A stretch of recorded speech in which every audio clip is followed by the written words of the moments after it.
Hello, fellow Saas Monsters and future Saas Monsters. I'm absolutely thrilled to be standing here on stage in front of you today. My name's Stephen Cummins. I'm CEO of AppSelekt, and I have the privilege of introducing some of the greatest entrepreneurs in the world to you this afternoon. We have amazing talks coming up, including talks on metrics. If you can't measure it, you can't improve it. We're all interested in what sort of metrics we really should be looking at. We'll have talks on hiring, the science of hiring, when to hire, how to hire. Really excited about that one as well. We're also looking at the future possibilities of edge computing. And also the influence of the App Store, or what the App Store can teach us about digital transformation. So SaaS is huge. It's growing 20% year on year. Our beautiful 2020 vision for the year 2020 is that it'll eclipse 75 billion in value.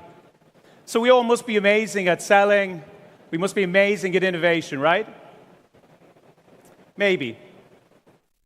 We're certainly good at spotting a gap in the market, a gap in an industry, and going in and creating an app, and building something that will address some use cases. Maybe befriending 2 or 3 customers who help us build out something amazing until we have something that gets legs and people start coming in through our website. We start hiring salespeople. We start monitoring their forecasts, pushing them. Revenue, customer acquisition, revenue, customer acquisition.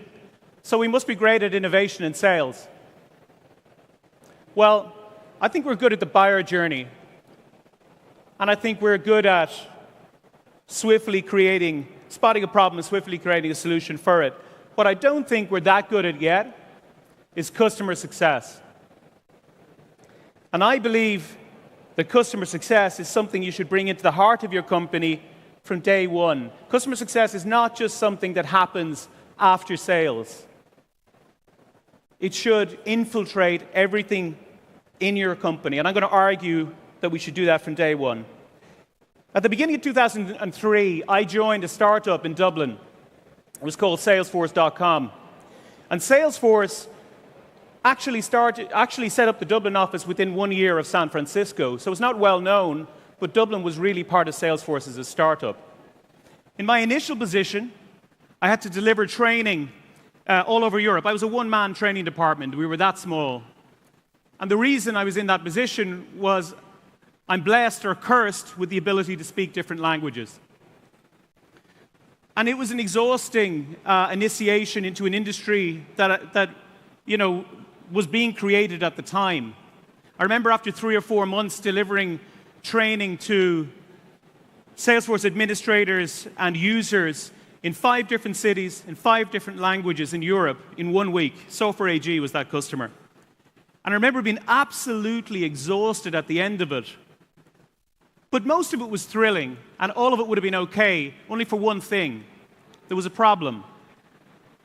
A minority of the sales guys were being allowed to sell Salesforce licenses without any professional services. So not configured to the customer's needs. And this is back in 2003. So if you can imagine the situation, I land at a customer's place. I've got 3 days, a 3-day training gig.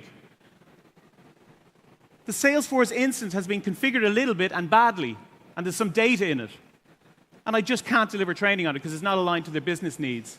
So I have to get all the key stakeholders together and convince them that we need to renegotiate what I'm there for. So we spend a whole day doing a solution discovery. I go home, I stay up all night configuring and testing, and it was eminently configurable even in 2003, this instance of Salesforce. I come back in the next day, and you still have to spend half a day presenting that back to the key stakeholders and tweaking it, and maybe I get a day and a half to deliver the training.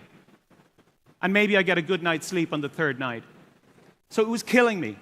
Now, so employee success is important too. So at the very beginning, employee success for me wasn't there, even though I was part of something amazing.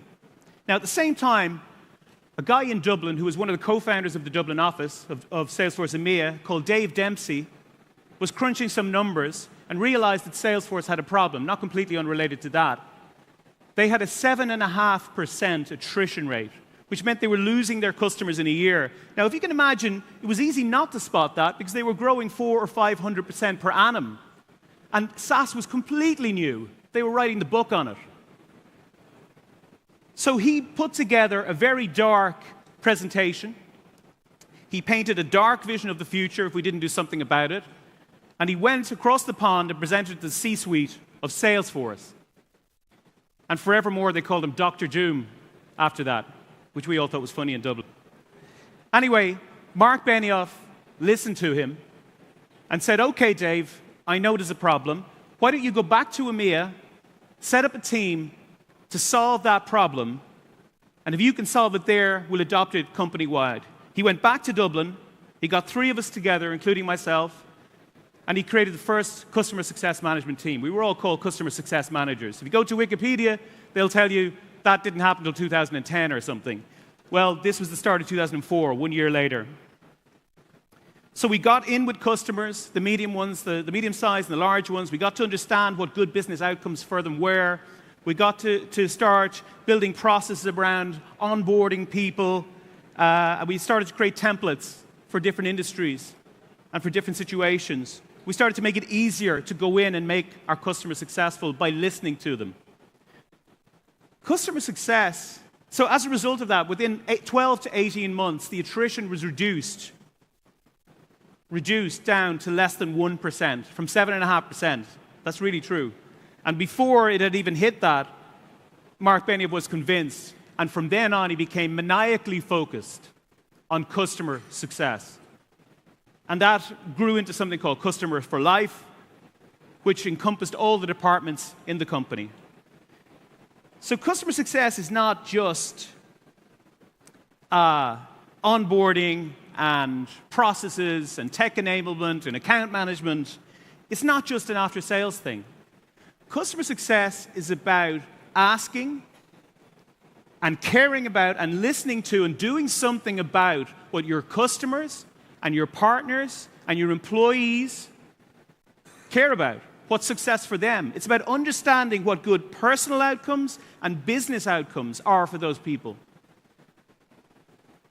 And if you do that, I'd argue you have the greatest strategy in the world for optimal innovation and optimal sales. If you do that, you won't just renew your customers, you won't just upsell them and cross-sell them, you won't just get them to become evangelists for you. It's much more than that. You'll become much, much better at innovating smartly and swiftly.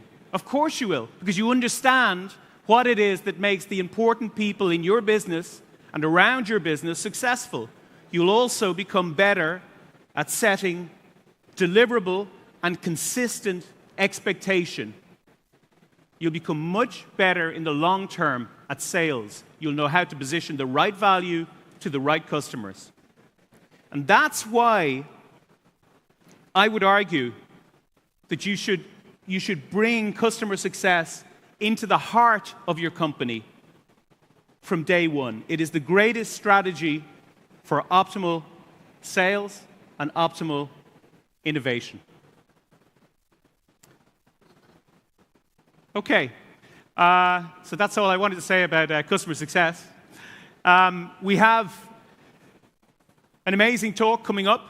We're going to have Walter Frick from the Harvard Business Review, and he's going to be interviewing one of the entrepreneurs of the moment, one of the greatest entrepreneurs. And I'm running ahead of time here, so I don't want to say his name. I'm running 45 seconds ahead of time. Just to let you know how successful Salesforce were, just to get myself out of that, they're a 74 billion